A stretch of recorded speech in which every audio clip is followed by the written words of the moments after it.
Welcome back, everyone, to the W Sports Podcast live on a Saturday as we record this on YouTube.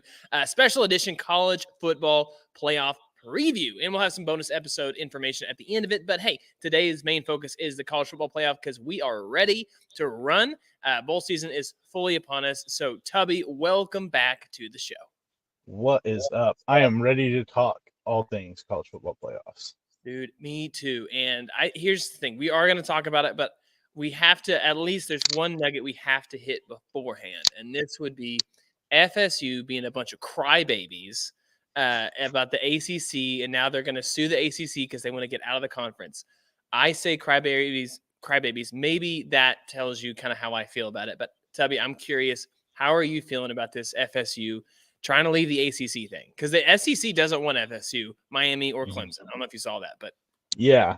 I mean, I understand it part wise if you based off of like the money way the things are going right now. The ACC is going to get left behind. It's just same with the Big 12. They're going to get left behind based off of the revenue share compared to the Big 10 and the SEC because they're like we're only getting X amount of money compared to like double what the SEC and the Big 10 are getting, team wise. So it makes it harder for us to, update things, stuff like that. But I mean, you locked yourself into a dumb contract, I think, to begin with. I mean, what is it? You still got, years? Yeah. I mean, you still got 12 years left on this contract that they're estimating it's going to be $575 million to buy yourself out of the final 12 years. But the problem is like I was reading a couple of these articles about it, like the grant of rights. Basically, if anyone doesn't know, the grant of rights agreement that all ACC's teams signed basically said you have television rights over all home games for these teams. And they signed it, for like 23 years. And now they're trying to get out of it. But the craziest part is like there's only one copy. No other schools have an email copy, no hard copy, nothing. The only copy is at the ACC headquarters. So whenever FSU's legal team, we're like, hey, we need the copy of the contract. They're like, we don't have it. So they contacted the ACC and said, yeah, no, you have to come down to the headquarters and view it. You can't copy it. You can't, email it to yourself, nothing. It's one hard copy here. Yeah, what if it gets shredded? Oops! Like, how dumb is that? Like, that can't be a delete. I'm like, this is so... what? Why? I mean, what do you have hidden in there? That these teams. I mean, there has to be some reason that you have that locked tight, key. Like, oh, only these people know where it is. It's only at the headquarters. That's it. No one has a copy of it in the email. Nothing. So. Yeah. I mean, it makes it sound a little fishy. Yeah. Well, it's just like the Big 12. I mean, all these conferences, even the NCAA itself, as an entity for athletics, it isn't like cut and dry, black and white. Like that seems a little weird, or that's not what I would have done. That's just because there's hundreds and hundreds and hundreds of schools. It's just too big. That's why you have these conferences. The reason why I think they're a bunch of crybabies is they're like, well, we didn't make the playoff, and so now we won out because we're going to get left behind. But guess what? The playoff is going to 12 teams next year, and you would have made the playoff. So quit your crying and just play ball. Like, and I get the buyout is absolutely massive for Florida State or any team that wants out. But you're Florida State. Like, it's you. It would be Miami, Clemson. Like, who are these teams that would carry that can carry this conference? And if you look back to the early 2000s, this conference was one of the best conferences out there. I mean, you had Miami, you had Virginia Tech that was really good for quite some time. Clemson wasn't good then, but then they came on later. I think it's silly to say like, oh, well, the best conference is going to be XYZ forever. That just won't happen. There will be changes. Eventually, Nick Saban's going to retire, and eventually, things are going to change for some of these teams. And then maybe that's the time for the ACC to step forward. I do hear what you're saying is that they're going to feel like they're going to get left behind because of all the money and stuff like that. But that's probably why the SEC doesn't need these schools. They have enough money, which is the silliest thing because in a while they're probably going to think they want more money. But you don't want to split it with a school like Florida State. It's too big. Yeah, no, it's interesting though that because they're like, oh, they're going to leave the ACC, and The SEC's already said, "Yep, no, we don't want you." And there's kind of murmurs that maybe the Big Ten doesn't want them. So what? You going to leave the ACC to go to the Big 12?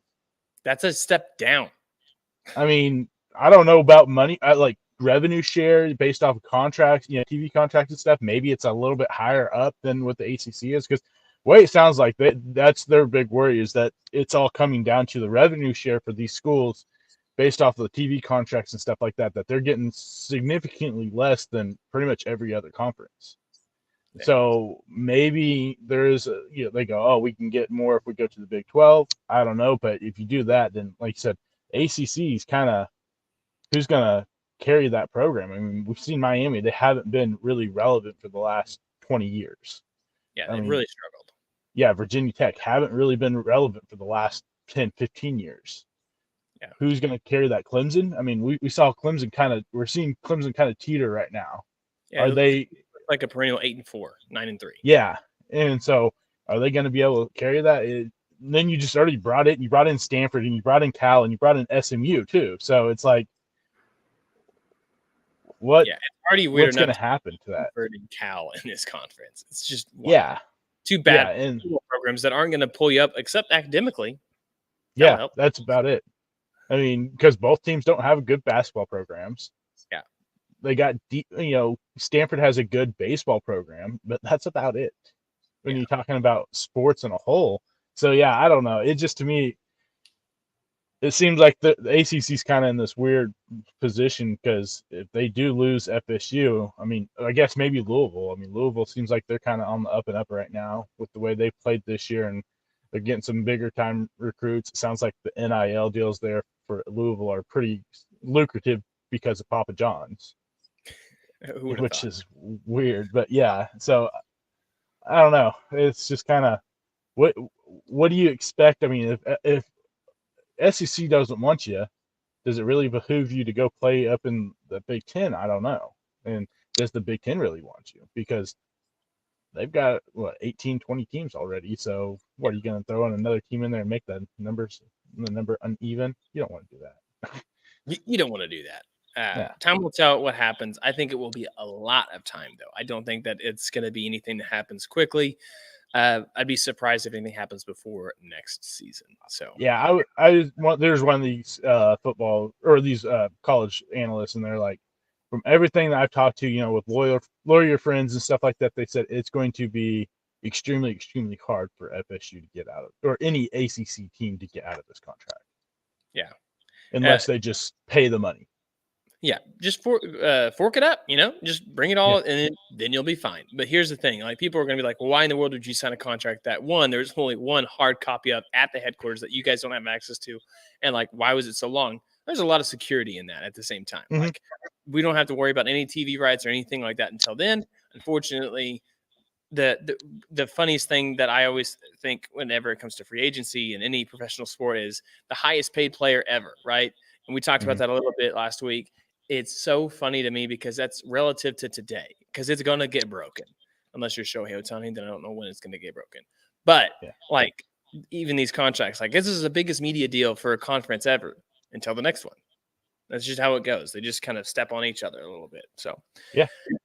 And the funny thing is, you bring up Ohtani and Solid State, and it's like, Ohtani got enough money that he could pay the buyout and still have $125 million left over. Jeez. I mean, you're like, ooh, only 125? And yeah, like, right? Is that enough money? Yeah.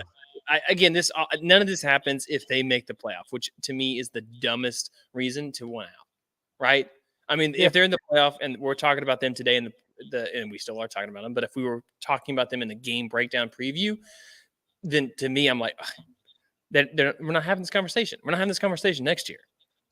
Yeah, it's all, pretty much because Alabama got in over them. They're like, oh, well, it's the SEC team, so it's all about the money. They want the team that's going to have the best viewership and stuff like that, and that's why they want to be in the SEC so much, is because they believe that's a big part of why Alabama got in over them, because they're in the SEC. And let's just break this. Alabama's biggest win was against the number one team, Georgia, back-to-back champions, hadn't lost in over 2 years. Their only loss was the number 3 team, Texas. right? Yeah. And I know Texas wasn't, a barn burner or the best team that we've ever seen, but Texas won all the games except Oklahoma on a neutral site in a rivalry game in a last minute play. And then what Mhm. was the best win for Florida State this year? Would you say LSU? LSU. Yeah, week 1 LSU would have to be the Absolutely no defense, lost 3 games. Okay, I get it. You won every game, and if OU had won out and lost, I would be furious. yeah. I'd be I would be more understanding if OU had won out and then their quarterback was going to be John David Booty. Sorry, I went way back to USC. General Booty or one of those guys. I'm like, yeah, this team is not going to win. I don't want to go Yeah. play that game. And I think that's what we saw was their backup wasn't as good. And I do think that style points matter in college football, and that's why they didn't make it. Yep. And Pretty we much. just broke down their schedule. It wasn't. I mean, they won, but good Lord. Yeah. So No, for sure. all right. Well, let's go ahead. We're going to move now into the breakdown portion of the playoff games themselves. So we're going to start, of course, with the rivalry that is Texas-Washington. I don't know. Have these teams ever played before? Last year, Alamo Did Bowl. they really? Okay, I forgot about it already. So, and who won that game, Tubby? Washington. So we are going to go ahead and predict. No, we're not going to predict it yet. But all right, so we look at this game. Washington is the 2 seed, 3 seed. It doesn't really matter. It's a neutral site. For those who don't know, it's the Sugar Bowl. It's in New Orleans. So I do think there will be a slight home field advantage fan-wise for Texas Longhorns. They are actually favored by 4.5 points on this one, and the over/under of this one and the other game are 20 points difference. I think that's hilarious. Makes sense. Right. So quick breakdown of this one. Most impressive win for Washington this year. What do you have as their most impressive win? I mean, you beat Oregon twice. Yes. I mean, that because at that point, the second time you beat Oregon, everyone was looking at Oregon going, maybe they're the best team in football right now, the way they've been playing. And really, the score doesn't dictate how much they controlled that game in the second meeting. I mean, they pretty much controlled that game from start to finish. And Washington gave them a little run at the end to, make it a little closer. But that win to me is right up there with pretty much any win in college football right now as the best wins. And, you've got Alabama versus Georgia, Texas, maybe Alabama. Just I don't put so much on that game just because of the Alabama team they played. I mean, Oklahoma versus Texas. So you've got a couple of those games that you go, yeah, that one's right up there with, some of the best wins in college football this year. And so, yeah, I think that win right there is, like I said, one of the best. And the way they really just kind of dictated the whole game, it was pretty impressive, especially when everyone had you counted out because of the way you had played prior to that. Mhm. But you're a 9.5 point underdog. Yeah. And put it to a pretty salty Oregon team. Yeah, and I would definitely agree with you. The most impressive win was the second win over Oregon for me.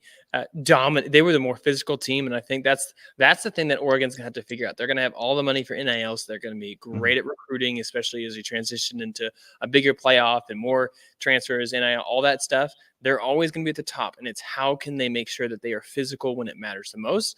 And correct me if I'm wrong. I have never seen, and not saying that they are, but I've never seen a team who was a spread or air raid win a championship, right? You have to control the line of scrimmage, and that's what Washington did. That's why they won the Pac-12 and going undefeated with Michael Penix. Even though we said they looked inconsistent, Penix looked out of sync, and here they are. They dominated both games. So I think we both agree their most impressive win. So what would you say is Texas' most impressive win this season coming into it? I mean, really, they didn't play a super tough schedule. I think the Alabama win has to be their best win, but like I said, I think there's an asterisk on it a little bit just based off the fact that it's week 2 and that Alabama team wasn't this Alabama team.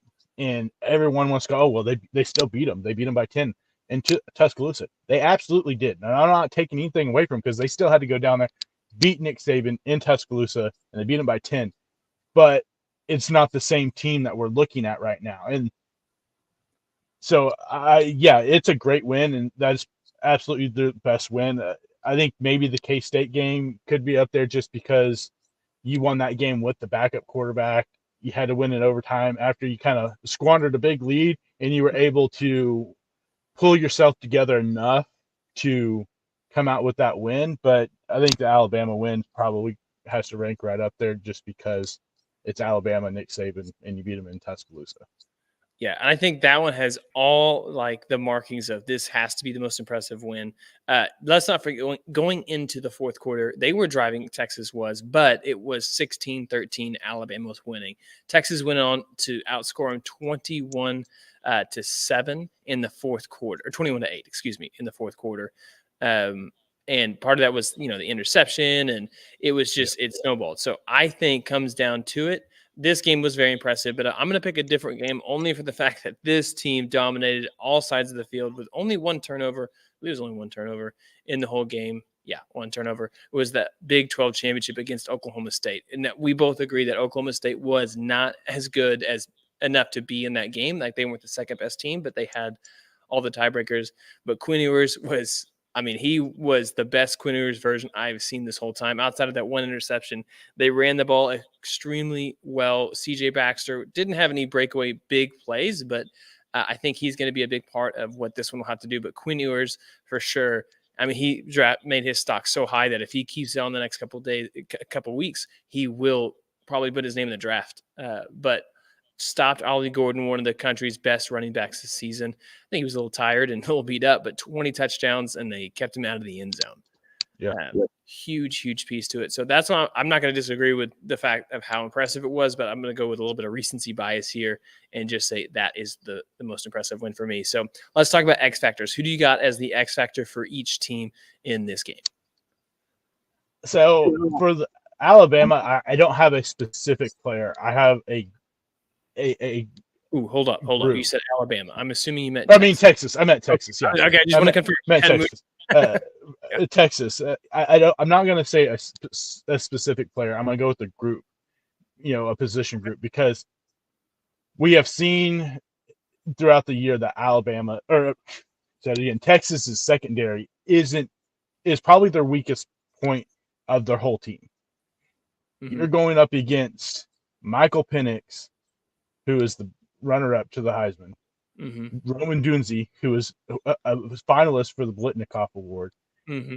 Jalen McMillan, and Jalen Polk, who is probably the best three wide receiver tandem or trio in college football, against your defense, your secondary that is ranked 94th, I think, in passing yards allowed, and giving up around 260, which isn't awful. It's really, it's a good number, but you haven't faced, I think, an offense that can spread you out and be as dynamic and as lethal as this one. So it's, for me, for Texas, it's going to be, can that secondary that has improved over the last few weeks, can it hold up to these wide receivers and Michael Penix? Because if you play like you did, maybe I don't really think the Texas Tech game really counts a whole lot, just because Texas Tech, their position players and stuff like that don't add up. But I just feel like if they can hold up, that gives them the best option, because Washington's not a big run, offense. They have a solid running back, they have a solid offensive line, but really when it comes to the run game, they don't, produce a whole lot. They're the number one passing offense in college football, and that's where they're going to try to make their mark, because why would you go against Texas's strength on defense, which is their defensive line, whenever mm-hmm. their secondary has been a problem? So if that secondary can hold up, that's going to be their key to winning that game.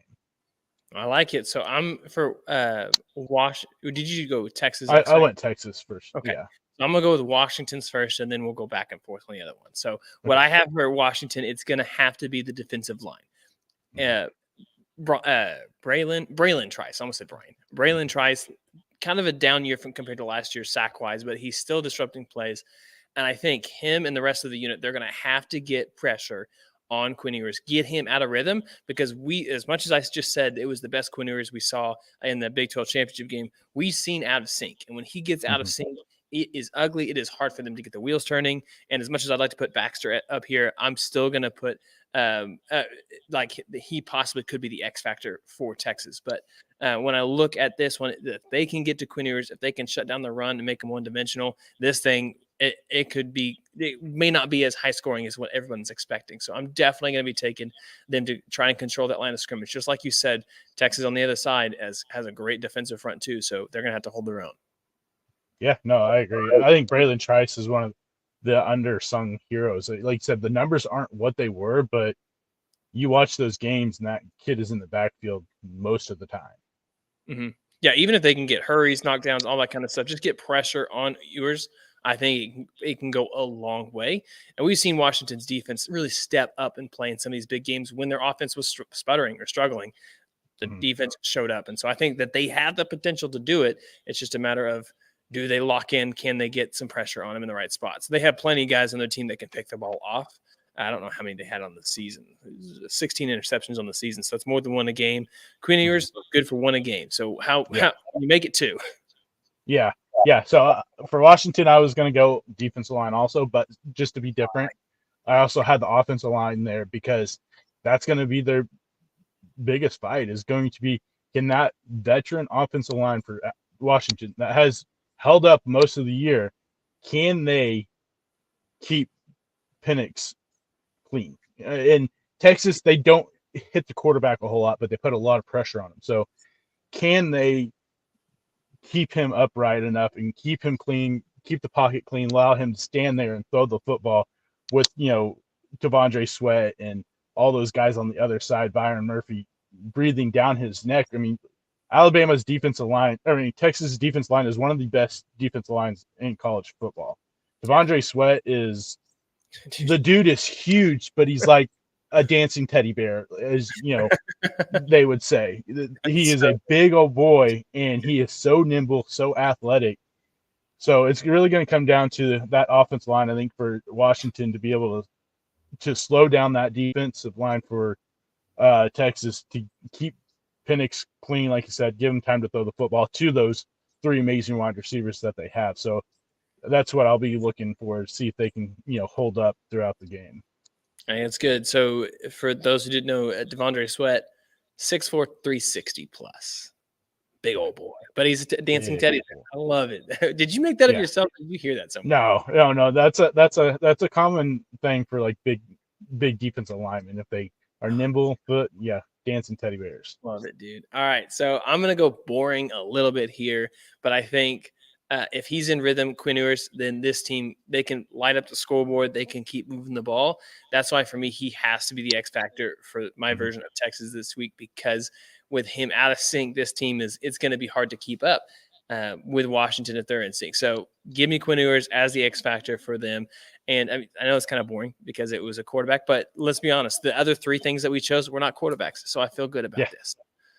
And on top of that, I mean, that is their momentum. If he is out of sync, like you said, if he's out of sync, that offense does not move the way it should, because then they're going, oh well, he's out of sync. They're going to try to pound the ball with Baxter now, since the other running back is out.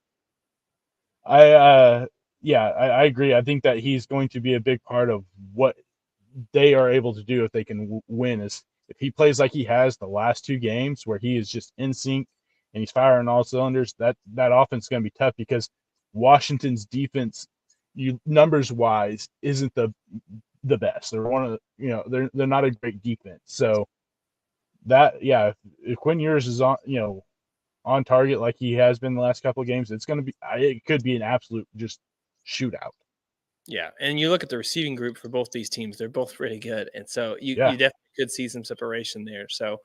All right. Do you want to go ahead and make your pick then, or any other thoughts you have on this game before we make our picks? I think a big aspect that we're gonna have to see is the coaching too. I mean, you got two guys this is the biggest game they've ever coached. Kalen DeBoer, his second year from Fresno State, has done an incredible job turning around that Washington program. That just the year before he was there was like 4-8, and it was just an absolute despair. You watch them play against a couple of these teams, and their offense had no rhythm, no nothing. You bring in Michael Penix, and you're like, we saw what he did last time he was at Indiana. I don't know if he's, you know, and so what he's been able to do. And then you got Sarkisian, who had a bumpy go of it at the beginning at Texas and is able to turn things around. So to me, it's going to come down to who can get the most out of their team in that moment and be able to stay level headed and not let the moment get so much for the coach. I'm going to give a little bit of lean towards Kalen DeBoer just because I feel like he has, I don't know, he has a different demeanor about him, I think, than Sarkisian does. Sarkisian kind of seems like when things start sputtering, he starts sputtering too. DeBoer seems like, okay, we get in some of these tight situations like we did against Arizona State, where we should have just absolutely blown Arizona State out of the water, turned the ball over 4 times, and we're still able to stay calm, keep the team calm, and win that game. So I think the coaching is another aspect that you got to look at because this is really the first time either of these coaches have coached in a high pressure game. I can't hear you. Sorry, my bad. Do you want me to go first? Or you want to pick first? Oh, I don't care. It don't matter to me. All right. All right. You pick first. I'll pick first on the next one. How about that? Okay. So I don't think that Texas's secondary is going to be able to hold up. I've seen it throughout the season, and yeah, like I said, they have gotten better. Malik Muhammad has come in and has played a lot better at that, as a true freshman the last few weeks. But you've lost a couple guys in that secondary, a couple of them to the transfer portal too. Jalen Catalon, who was a starting safety, he entered the transfer portal. I doubt he plays, so I'm going to go with Washington. I think Michael Penix, I think Roman Dunze, I think McMillan, I think Polk are going to be too much for that secondary. I love it. All right. So I'm also picking Washington because I think Quinn Ewers, it's a long time to be off between how incredible he looked in the Big 12 championship game versus that. I mean, that's like what, a month. Yeah. Can he fully be in sync right away and quickly? I think if it's more than 2 quarters that he's out of sync, it's going to be too much. So I'm going to go ahead and take Washington. I think it'll be a close game, but I'm going to pick Penix and the team taking down the Longhorns. Maybe are we OU fans? Is that what this is? No. What? Oh, that's not it. Okay. But we are for good reasons. Yeah. X factors. It's all that stuff. So yeah, no, I think it's going to be a good shootout, but like I said, it has been a month. And it's been a month, yeah. I think it means more to Washington because of guys like Michael Penix, who goes, they're like, this is it. This is my last shot in college to, leave my, my stamp on things. A lot of those guys from Texas are coming back. So, yeah, I think it's going to mean more for them. And they're going to be able to get up and play because people already have them as the underdog, 4.5-point underdog. We saw last time they were, a big underdog and put a whooping on a team that a lot of people thought was the number 1 team in the country at the time. That's very, very true. All right, well, we're going to move on to the next game. We have Michigan undefeated this season and against Alabama. So we'll start kind of the same way we did last time. So, I mean, you going into this game, you look at the schedule coming into it. What was the most impressive win? We'll start with Alabama since they're the 4th seed. The most impressive win they had this year, right? What a silly question. Yeah, I mean, I don't think there's much of a question there. It's absolutely the SEC championship game, and they went in there and they, like I said, score probably didn't, look the same, but they controlled that game from start to finish. And it was the most complete, I think, Alabama team that we've seen all season. Mm-hmm. Yeah, definitely was by far. I mean, that's the easy one to pick. I mean, they really controlled the ground game. They controlled the passing game, didn't explode or anything like that for Georgia. So they really look like a classic Nick Saban Alabama team. So I would definitely agree. Most impressive when Jalen Milroe 2 touchdowns, and then he didn't run like explosive numbers, but it's just weird to look at the score sheet and know that they were under 200 yards passing, under 120 yards rushing. They still dominated the game. Yeah. How does that happen?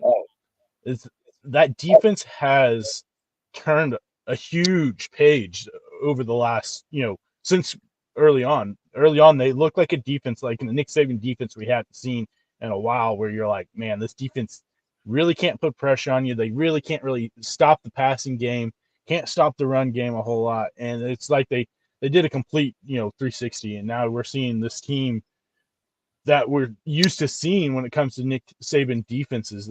That defense is the catalyst for everything. They had a lot of young guys playing big important roles that have now gotten that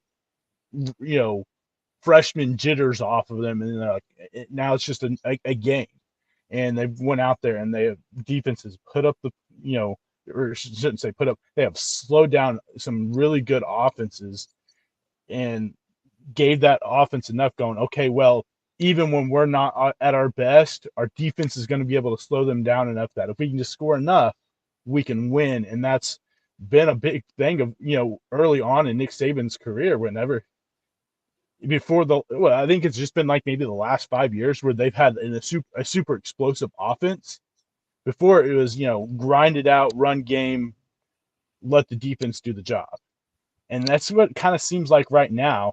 They do have the big, down the field shots that, Milroe is really good at, because he's not so great at the dink and dunk, the middle of the field type throws. But the run game hasn't been that impressive, but it's Milroe's running ability that I think has helped the run game out a whole lot. And then they put everything on that defense, and that defense has been the biggest catalyst of where they're at so far right now. Yeah.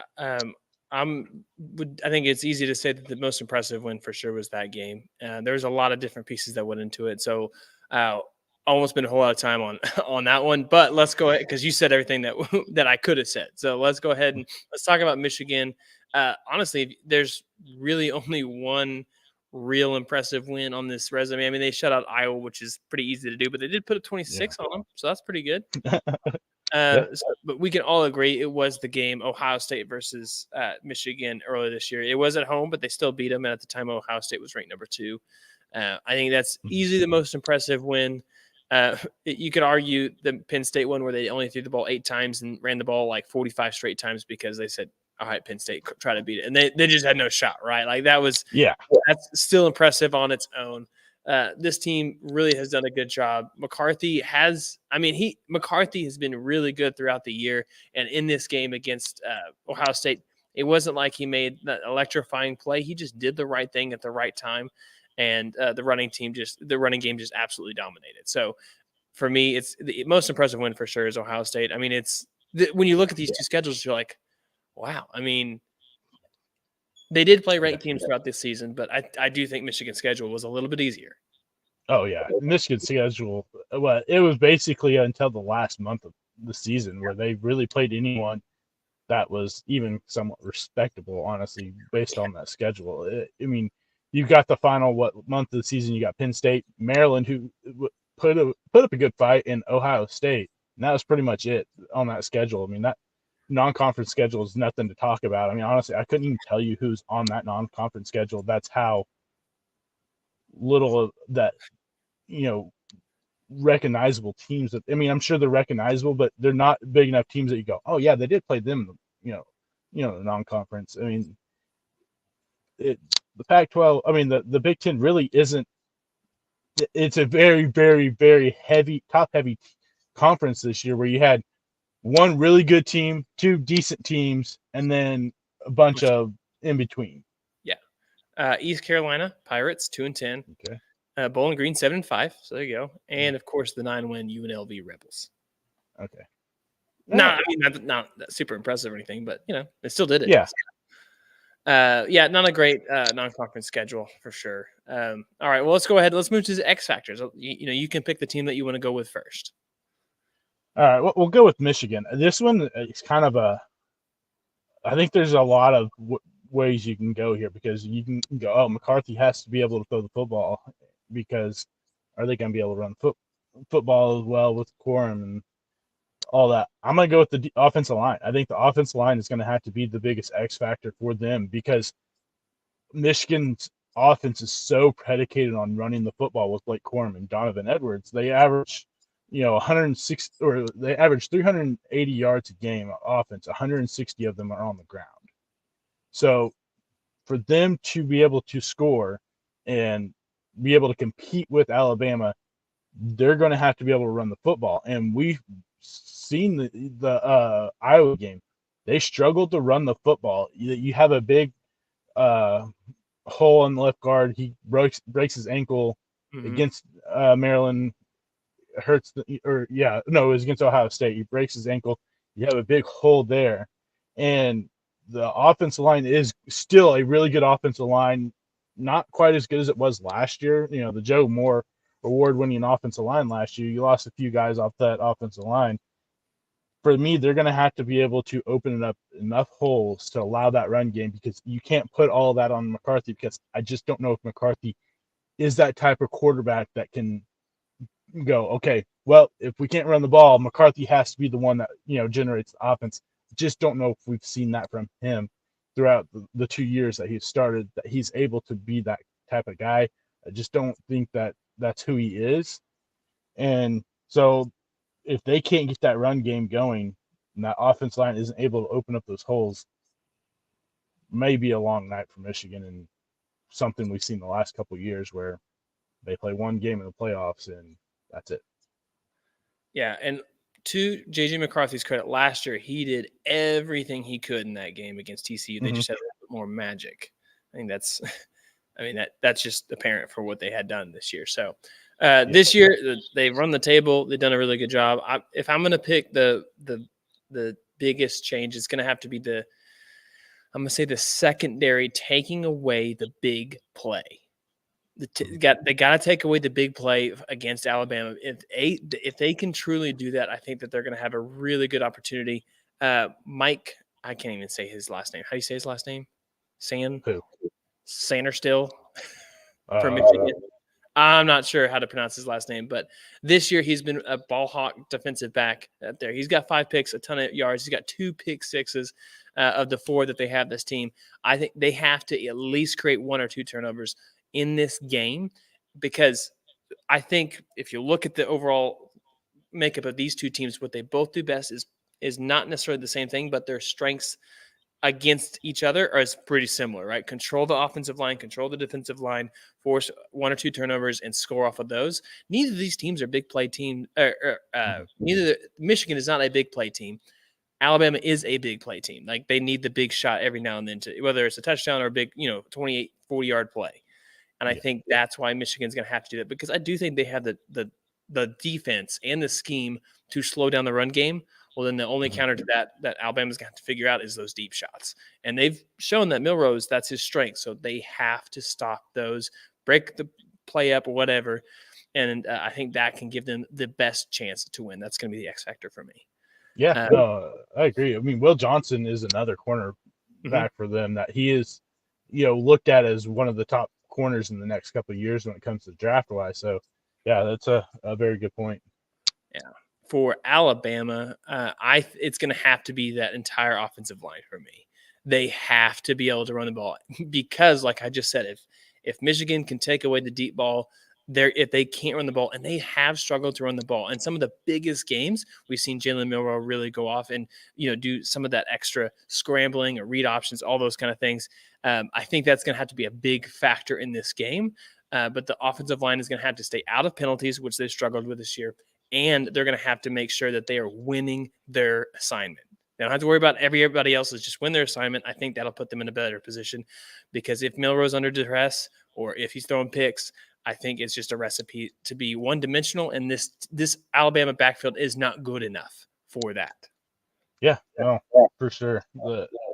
I'm going to go kind of like you did the first time around. I'm going to go something maybe a little boring, but it's going to be Jaden Milroe, but more specifically Jaden Milroe's legs. No, Michigan really hasn't seen a quarterback that can move out of the pocket like he can.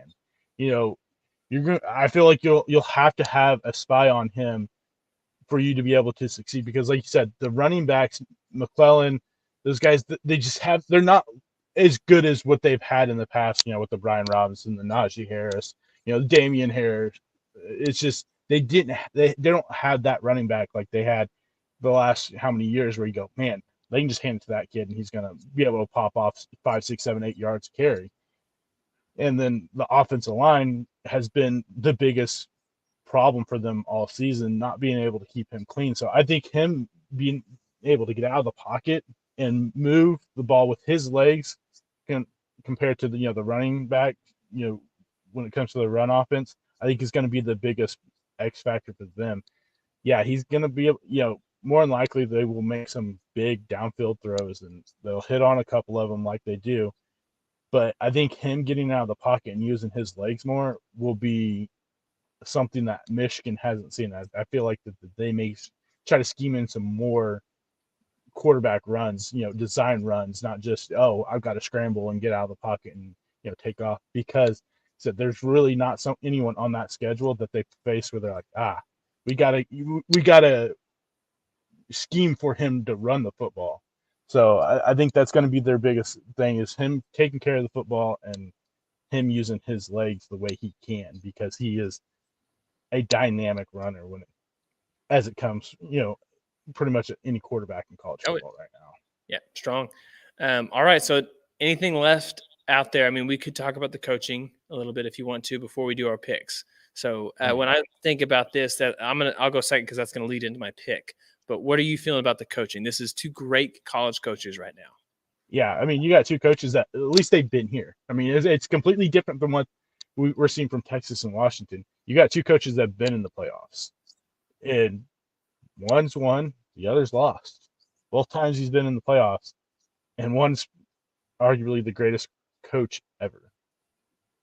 And so it leans its way towards Alabama just because it's Nick Saban. It doesn't matter which coach in college football you put up against him. That coaching is going to lean towards him, and you're giving him a whole month to scheme things and have things planned out.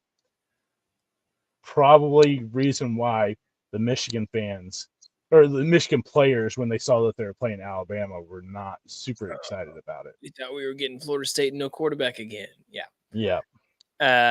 So that's kind of the same thing. I'll get to that part. I'm going to start with Jim Harbaugh, though. When I look at Jim Harbaugh and I see the smoke right now around him about heading to the NFL because of the kind of the tumultuous season that they had as a coaching staff in Michigan this year, I think that alone right there is enough of a distraction that if he were to lose and then he signs with the Bears or just someone else, he gets linked to at some point, Los Angeles, right? That alone can really pull enough away that it can give the edge to someone like Nick Saban. And you said it already. You give a Nick Saban team a month to prepare for your offensive scheme. Good luck. It's different than a week, 6 days to prepare. This is a month. And so for me, give me the edge right now to Nick Saban, even though I think the better team itself is probably actually Michigan. But I'm going to take coaching side here. And because of that, I'm picking Bama in this game. I don't necessarily feel super confident about it. The over-under on this one is like in the 30s. I think it's 33. And it's favored right now, Michigan, by just 2 points. But, excuse me, not 30s. It's 44. That's my bad. But I'm picking Bama. I think it's going to be a really close game, probably a field goal difference. But give me Nick Saban in a month. Yeah. So all year we've talked about Michigan. Michigan's the best team in college football. Top of the bottom, felt like they're the best team in football. But watching that Iowa game, and yes, granted, Iowa has a great defense. I saw a team that when it came offensive-wise, there was a lot lacking. More than I expected. So I'm going to take Alabama also. I think Nick Saban, I think that defense is going to be the biggest thing, is that defense has shut down some really good offenses. I mean, yeah, they still gave up points to Jaden Daniels, but they slowed them down enough. They turned them over enough to win that game. And I think that was a big telling point at that time, because there were still the questions, is that defense good enough? We've seen them improve throughout the year. And then what they were able to do is slow him down enough to win that game. We're talking about a Michigan offense that's ranked somewhere around, I think, 89, 90 or something like that in total offense this year, and a top 25 defense who's just been consistently going up. And then Nick Saban. Nick Saban is the biggest X factor for any team because, like you said, you've given him a month to plan and scheme. Things aren't probably going to go your way more than likely. So yeah, give me Bama, give me Nick Saban. Well, that means no matter what in the championship game, we had to pick separate because we chose the same two. So we both got Bama. We both got Washington to win this. I don't think either one of us would have picked Bama and Washington to be the team at the end of the year, but maybe we're going to be right. We'll see. We have a week until the college football playoff actually gets kicked off, about a week from whenever this podcast will be released. Well, not released, but recorded and posted. So we're going to continue on some of the college football talk. Just a little quick notes on the transfer portal I wanted to hit real quick. If you were one of these two quarterbacks, who do you feel more confident about? Both of them are in the ACC. One of them, their team is playing a bowl game against Troy today. Duke, they just got their quarterback for next year, probably, right? Because Riley Leonard transferred out. They just got Malik Murphy, from Texas, who obviously wasn't going to supplant Quinn Ewers because they got Arch Manning. Or would you rather be Kyle McCord, who just had a one-loss Ohio State team that transferred to Syracuse, only to see them get smashed 45-0 in their bowl game? I don't know if you watched it, but it was one of the most pathetic. I haven't seen a quarterback performance or scheme that bad since OU Texas last year. No, I didn't watch that, but I mean, you're talking about two programs that have two new head coaches. Both of them left, or one got fired, one left. I'm going to go with Kyle McCord just because I feel like they are starting to trend a little bit better in the transfer portal when it comes to getting other players beside him. And it seems like they were able to recruit better too once they got Dino Baber out there and they got the new head coach in there. Then, because Duke, they just hired their head coach like a week ago, or not even a full week ago. They just recently. So yeah, Manny Diaz is a solid coach, but he's a defensive minded coach. I don't know if it lends itself so much towards Malik Murphy, but I really do like Malik Murphy. I think he has a chance to be a really good quarterback, but I feel like things probably are trending a little bit better for Syracuse when it comes to the recruiting side because those two coaches that they were able to hire have been two of the best recruiting coaches in college football the last few years. Yeah. Oh, man. Well, there's plenty of bowl games on today. If you happen to watch the famous Idaho Potato Bowl, if you watch that one, my wife is the one who's doing the audio for it. So if you hear it, that's why. And then if you don't hear it, then there's no. Oh yeah, I had no idea. Generator just crash or something. She didn't do it. Yeah, it's Idaho. It's the signal. Bingo. Yeah. No, I'm busy, but they gave out swag.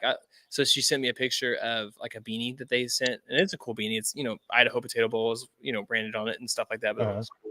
I'll just send you a picture of it. But she sent it to me. I was like, oh, that makes sense. I kind of thought I had a feeling there would be some swag because it's a bowl game, and that's just what they do for everybody. So that was pretty cool. Yeah, that's pretty cool.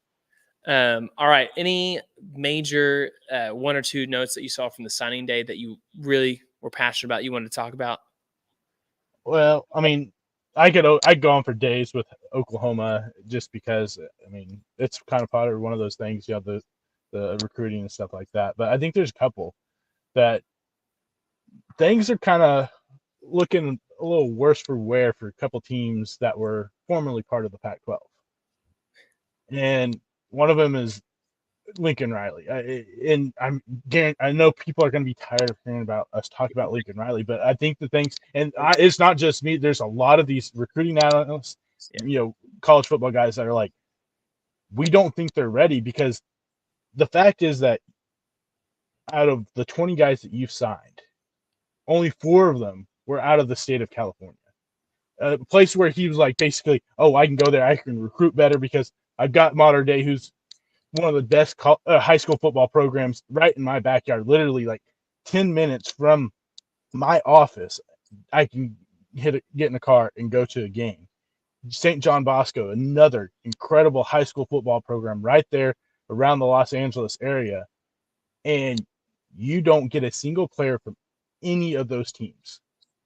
That you have multitude of 4 or 5-star defensive guys, offensive guys, and not a single one of them signed with you. And there was like an interesting thing. They played the state, I guess their state championship game or some type of state playoff game, in their stadium, in USC Stadium in the Coliseum. And one of the players was like, "Yeah, it's cool. I finally get to play here. It's probably the only time I get to play here." And he's a 4 or 5-star player, basically saying, I know some of the coaches, I've seen some of the coaches there at Mater Dei and St. John Bosco saying that we haven't seen Lincoln Riley for months. What does that tell you? Yeah, dude is on his way out to the NFL. Goodbye.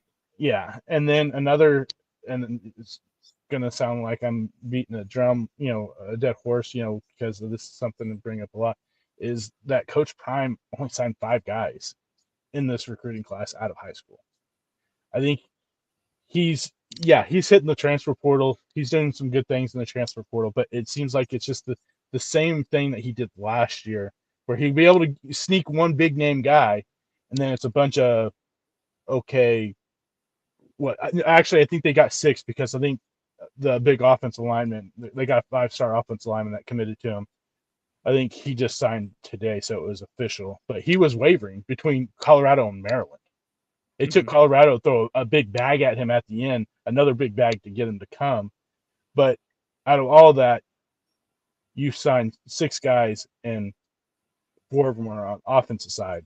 Only 2 were on the defensive side, where your biggest problem last year was that defense. This is ranked one of the worst defenses. Yeah, you got a big offensive line, and you have the 131st ranked offensive line, so it's good that you were able to build some stuff up there. But most of them were wide receivers and running backs, which, why? I mean, you were able to get these wide receivers and running backs in the portal.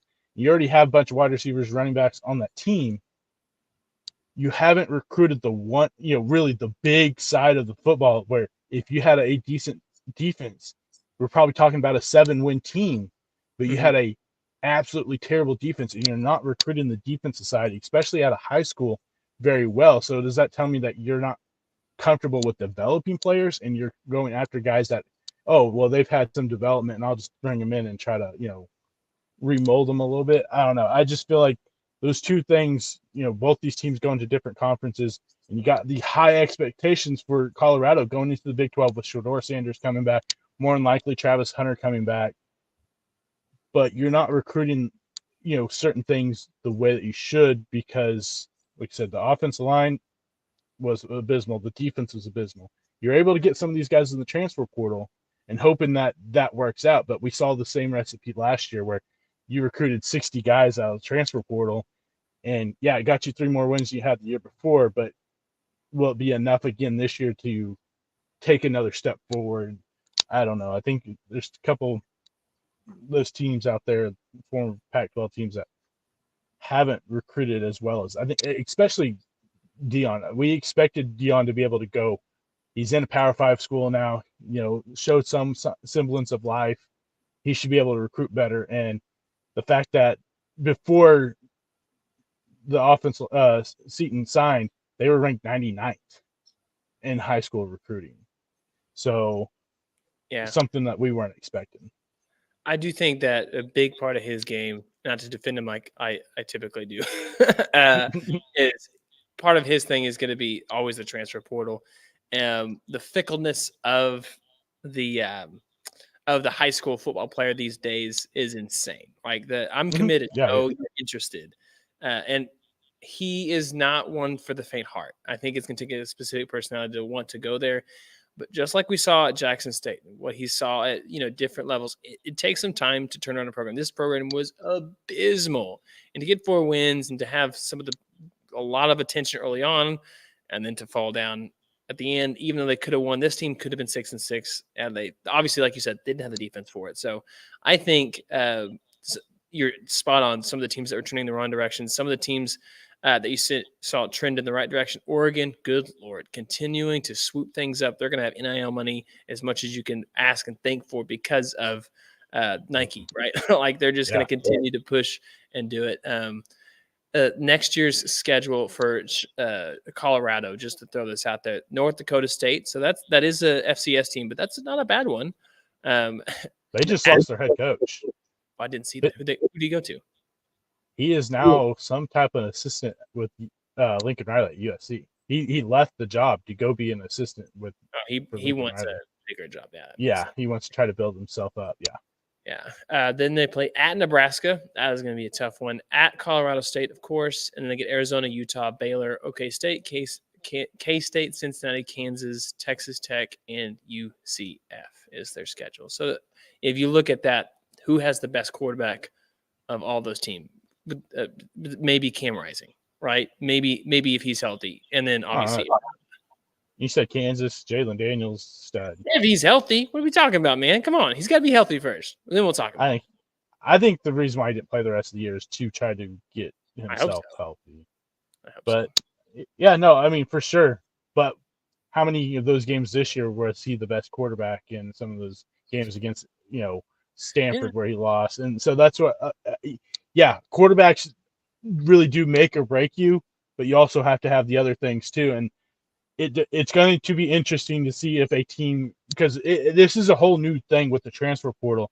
Can a team build successfully through the transfer portal really alone the way that Deion's trying to do it right now? Mm-hmm. We'll see. Because you look at some of these other teams like Alabama, they are able to get transfer portal guys. Georgia, they are. But they're also, on top of that, usually top 3 recruiting classes in college football every single year. So it's something that, it's all brand new with the transfer portal. Can he build a team? Can he build enough continuity throughout, with only playing with each other through spring ball and through the summer, enough to propel you to be in conference championship games or be in the playoffs? We'll see. I mean, because he's trying something different that no one's done. It'll be interesting to see what happens. Yeah, here's the thing. Whenever the new college football game comes out, there's a chance I might start a program with Colorado. I don't know. There's a chance. I'm just, the hype is there. I can never do OU. It's just too close to the heart. I could maybe once, but I always got to go with a different program because it's otherwise I'm too invested. Yeah.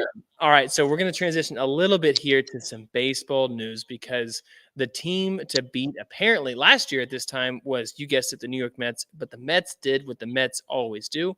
So now the team to beat is going to be the Los Angeles Death Stars. Yes, you heard that right. The Dodgers have changed their team to the Los Angeles Death Stars because that apparently is what they've done. Here's the fun fact. I think you should know this, Tubby, because I'm a Cardinal fan. You're a Death Star fan. The Death Stars projected opening day rotation of Yamamoto, Glasnow, Bueller, Miller, and Sheehan. It'll cost per Fangraphs $61.5 million. Okay. Now, obviously, Shohei's not included, but if we made that 63 million. Okay. The Cardinals will pay Gray, Nicholas, Gibson, Lynn, and Matz $62.1 million. Which one would you rather have? You're not going to get Shohei this year. I'm just saying. Yeah, I'll take the Dodgers rotation. Oh, I don't know. It was close though, wasn't it? Maybe. How ridiculous is that? Yeah, I mean, the rotation. In thing is though, Dodgers, you got 2 kids there, or you got 3 big questions, maybe 4. I mean, there are some questions there with the rotation because Glasnow does have injury history. Bueller's coming off his second Tommy John surgery.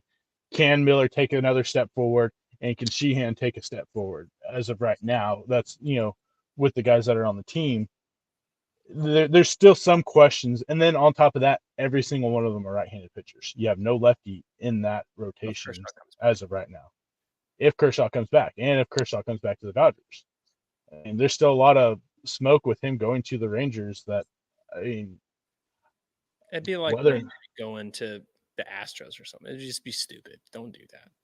Yeah, and like I said a couple of weeks ago, to me, I feel like if they go after Kershaw, they're just asking for disaster. Just because that means 3 of your big time pitchers aren't going to be pitching until July. Yeah. Let me go into this. I just said Wainwright to the Astros. A better comp would have been to the Braves, where he's from, Atlanta. that still would have like, oh, I get it, but like, dude, no. Yeah. I grew up a Rays Why? fan. Anyway, yeah, it Yeah. would be different. So hopefully he doesn't go anywhere else besides the Los Angeles Death Stars. I wonder what those uniforms are going to look like. Just a green laser, people. Green laser coming out. Laser. Laser. Yeah, there you go, Dodgeball. Too.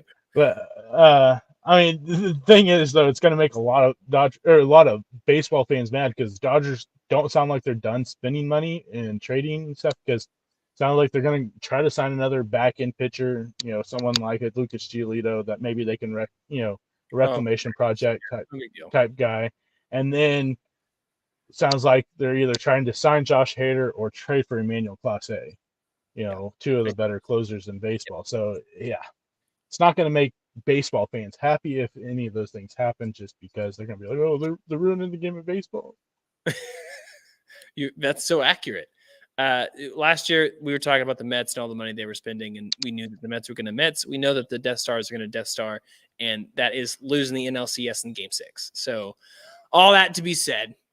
I mean, that hasn't been the process lately. It's losing Game 5 in the DS. Yeah. Would you be disappointed if in 3 years they haven't won a World Series? Absolutely. Yeah, if they haven't won a World Series in 3 years, then Dave Roberts better not be the manager. He probably wouldn't be. I think this is the big chess piece, and then you're like, well, all right. So the chess player is not very good. We're gonna get a different one. Yeah, because at this point, really it is. If you don't win a World Series this year, I think Dave Roberts is on his way out. And the problem for the Dodgers is they won't be able to fire Friedman, like if they wanted to, if they thought that was part of the reason, because there is this weird clause in Shohei's contract that if they fire one of them or the president of baseball, Friedman or the president of baseball, he can opt out. What a weird move. Never heard of that. So, yeah, I don't know. It's they have to do it this year at least, because you spent over $1 billion on two guys. Yeah, it's a lot of money. It's a lot of money. Well, I feel. Did I miss anything? I feel like that's the show. I got nothing else besides Jack Flaherty signing with the Tigers, but that doesn't matter. I mean, what do you mean? Jack Flaherty's a stud. No, he's inconsistent. He says he wants to be the best, but he's not the best. He doesn't do the things it takes to be the best, nor stay healthy. I got one little tidbit before we go. NFL news, and this kind of goes based off, what we have been saying the last couple of years about how football, they need to run the football. As of 12/23/23 at 11:36 Central Time, there's only two running backs in NFL that have rushed for over 1,000 yards, and one of them happened last night. Wow, that's it. That is crazy. I mean, I don't think any one of us would have picked Kyren, but all of us would have picked CMC, who should be the MVP. But yeah, just tells you, run the football, guys. Run the ball, guys. That's the only reason why the Rams look like they actually could be contenders. It's because they're balanced and Stafford's healthy enough. So that is the podcast. That is maybe the last episode. I'm not sure yet. We don't know yet for the year. We'll see. Either way, we're going to be there. Follow us on social media, on X, on Instagram, on Facebook, wherever it is, YouTube even. And join the chat every single week. We appreciate you all so much. We hope you all have an incredible Christmas, a great New Year's, if we don't see you before then. But thank you guys so much for making 2023 the best year of the W Sports Podcast. Absolutely. All right. Till then, we'll see y'all next time. See ya.